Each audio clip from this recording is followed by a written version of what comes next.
je suis pas salé. C'est un beau spectacle. Personne dans le studio. Le petit commerçant n'a pas de moyens. Je suis contente.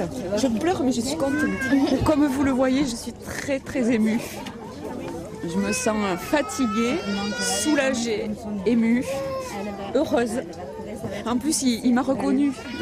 Dès qu'il m'a vue, il m'a reconnue. Et ça m'a beaucoup touchée parce que ça fait 5 mois que je suis venue le voir.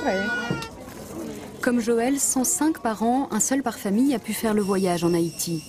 Depuis le tremblement de terre de janvier dernier, toutes les procédures d'adoption avaient été bloquées. Ces enfants qu'ils avaient adoptés pour la plupart avant le séisme de janvier dernier, je vous rappelle que tous les documents permettant ces adoptions avaient disparu pour la plupart sous les décombres. C'est un dispositif très important qui a été mis en place pour les accueillir. Plus de 80 personnes ont été mobilisées, des pédiatres, des psychiatres, du personnel administratif.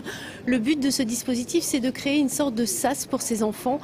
Depuis hier, ils vivent des émotions très fortes. Ils viennent d'un pays qui est un pays dévasté, ils arrivent dans un pays structuré, ils sont des petits, ils ont vécu un tremblement de terre, ils sont partis, il faisait 30 degrés, ils vont découvrir des parents qu'ils ne connaissaient pas, ils arrivent, il fait -2. Enfin, ça va être compliqué pour eux, hein, donc tout ça aussi il faut l'appréhender.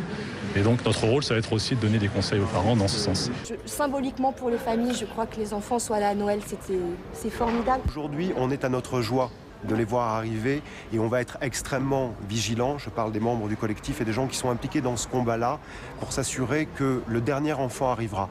Je suis pas salé. C'est un beau spectacle. Personne dans le studio.